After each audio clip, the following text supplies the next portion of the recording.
Okay. This is something we found. I was looking for some history of King Weston, and I've come across. This is the Golden Jubilee. So, what year was that? It's like a quiz question. 2000. So it might become clearer. Anyway, so whenever we have a Jubilee, like 1977 was one, so it's one after that, then the village comes together and organises something extraordinary. And we had the King Weston Village 11, which were 105 for 12, versus the village guests 12, Right. which were 129 all out. Right. Can you just explain? Is that bad? Well, first of all, I see the King Weston Village. It was 14. I normally have 11 in a cricket team, and the village guests so I had 12.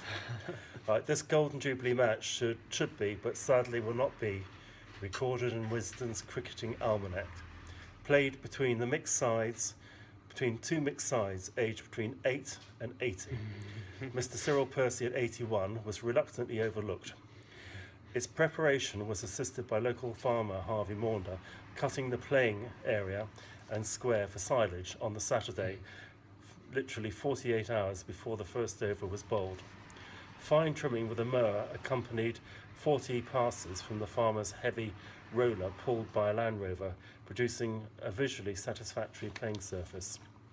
By 3 o'clock on the Monday of the match, 8 people, including 3 non-players, had gathered on the village green. Refreshments then arrived. Wilkins farmhouse cider, poured with a sumptuous barrel of summer lightning real ale. Further players strolled to the ground, so that by 3:30, 2 sides had been assembled. The guests batted first under the vigilant umpiring of Pam Spearing. Pam Spearing is someone who lived in the village. No, she lived down in Charlton Mackerel, but it felt as if she was in the village because she turned up to all the church services. Yeah. And when Pam, really, the position for Pam Spearing in King Weston Church should have been in the very front pew. Yeah. So it'd be between her and God would be the vicar, but not. She tended to be at the back of the church. So the congregation was between her and the vicar and God. And she sings in a slightly offbeat, decant, high-pitched, shrill, convincing whistle of a voice. Loud? Loud. Loud? It was loud. It was very convincing. In fact, when she started up, hers was the voice that you could hear above, apart from the church organ. That was the only voice you could hear. And but of course, people in the countryside are very polite, and afterwards, the nearest hint that anything was slightly, critical or whatever of Pam's shrilling voice was, Pam, oh, you did sing beautifully, Pam. That was lovely. That was so enjoy. Of course, and this went on for years, and Pam actually got quite boosted and bolstered by this. And well, she said, I know I sing confidently, and obviously my voice. Pam, your voice carries so well, Yeah. Everybody.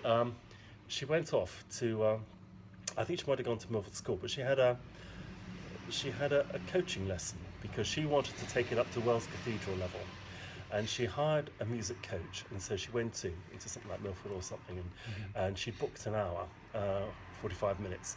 And so the coach music actually got to the piano and started, is this the right note? No, Pam said perfect. And then they started playing, and Pam let rip. And there was absolutely no expression on the music teacher's face. But after about 35 seconds, 40 seconds, she stopped and paused. And she looked at Pam and she said, I'm not really sure singing's for you. Oh, no. Dear Pam, so she finally had the truth. But having said all that, she did hear about the Milford open to anyone, voluntary choir. And so she turned up, and there again, they were very nice. And what they used to do was used to bury her absolutely in the thick of all the big choral things, so that no matter what she trilled, she'd be drowned out by the singers immediately around her. And everybody gave her a round of applause at the end, and as long as you couldn't hear her, everything was fine. So what was her response when she came back to church and she told everyone? Well, she tends to be quite sort of naively honest in a way, and everyone said, "Oh, Pam, she didn't know what she was talking about, and obviously, far too good for her, and of course it's between the ego wanting to hear something and actually fact the truth, but." Anyway, so she was umpire that day, which actually I didn't think she knew a lot about cricket, but there we are. Okay, so here we are. So batted under the vigilant umpiring of Pam Spearing and Tim Catley-Day, who knew a lot about cricket. Is it usual to have 2 umpires? It is. Okay. You have one behind the bails where the bowler's bowling and bowling. Bells, The balls, straw balls. Oh, I bells. thought No, it was, bells. No, it is cricket bells. Okay, I and thought it was not bells balls. of hay from... You bowl balls and you bowl at the stumps with the bells on. And Tim is hugely expressive, tremendously opinionated, and knew a lot. But he was also a polite man. But he could barely sustain his, sometimes his frustration. Like it'd be like guffaws of absolute sort of. Well, I just don't think that's quite right. Yeah. So, so we've got the 2 umpires of Pam Spearing and Tim Catley-Day. However, 3.5 overs into the match, with the invitation side 24 runs to the good, match recorder Mrs. Ruth Willett, having finally secured a scorebook, pen, and upright deck chair, indicated a readiness to begin scoring the match. The match had been going for 3.5 hours, and then Ruth Willett, who was oblivious to this, who was the scorer, and she's a bit of a no-nonsense person, all this time had been scratching around for a biro, a book, and something to sit on, and she then put she put her hand up, and I think it was Tim who eventually spotted her, and ready, first ball, ready. So pen upright, deck chair clear, ready to begin scoring. Umpire Catley-Day, acknowledging the scorer's outstretched hand, raised his left arm, bringing the incoming bowler to an abrupt halt, whilst inquiring of the freely perspiring opening batsman if he was now ready to receive the first ball of the innings. So that 24 runs, counted for nothing.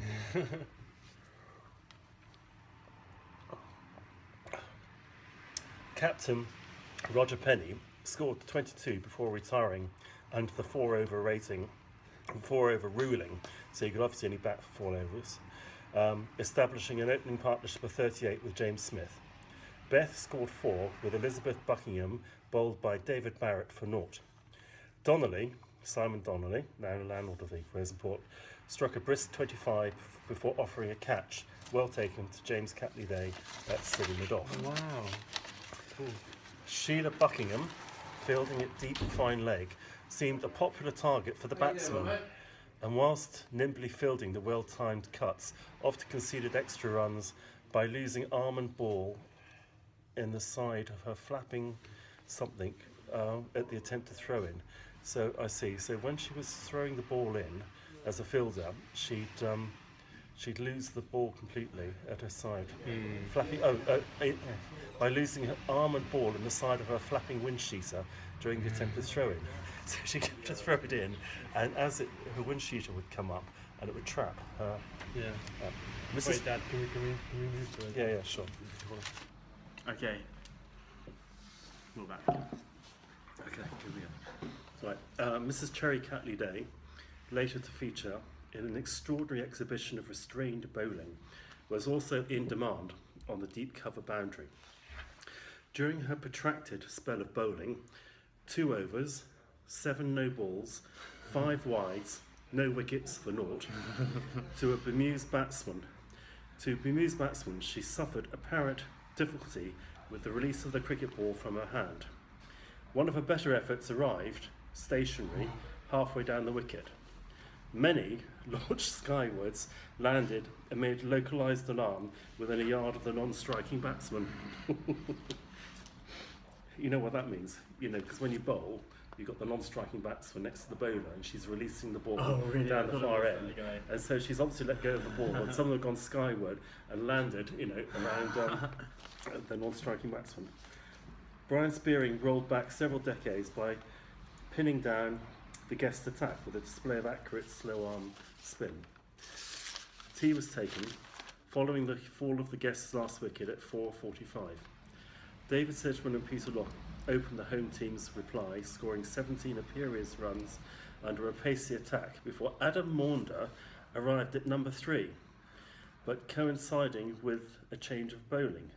Facing the next over, young Maunder encountered a run riot with little effort via a wayward bowling attack, contributing wide, no ball, 1 before he was run out.